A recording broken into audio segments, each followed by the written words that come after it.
Health officials are taking more steps to try and slow the spread of monkeypox. They're making a vaccine available to more people who could be at risk.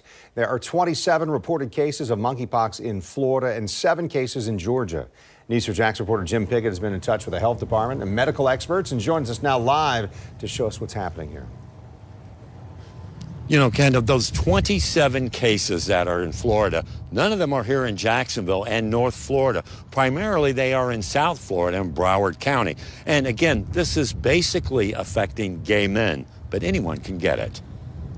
Health officials are now expanding their recommendation of who should get the vaccine to protect against monkeypox, and the government is also ramping up supplies and sending them to areas where the outbreak is spreading. I spoke with Chad Nielsen of UF Health in Jacksonville, who specializes in infectious diseases.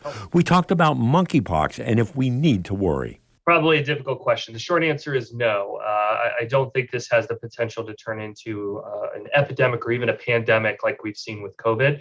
Monkeypox does not spread as easily as COVID-19. That being the case, what do we need to look for if we think we might have been exposed? For most people, it's just a fever, body aches, chills, and fatigue. But for others, it can be worse. We're talking within probably 1 to 10 days, you'll start to see a rash from the time you're infected to the time that you start seeing this rash pop up. And then that rash will get progressively worse.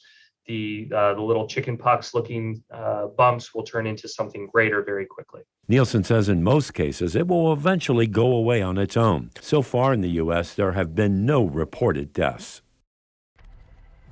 You know, of those vaccines, there are 2 vaccines. One is the smallpox vaccine that's been around for a while, but it does have side effects. That newer vaccine, the one that the government is now working to distribute to some of the troubled areas, that one is said to have least side effects on that. I've checked in with the health department here to try to find out when these vaccines, if they're going to be available here in our area. Right now, they are checking into it. We're live on the South Bank. Jim Pickett, Channel 4.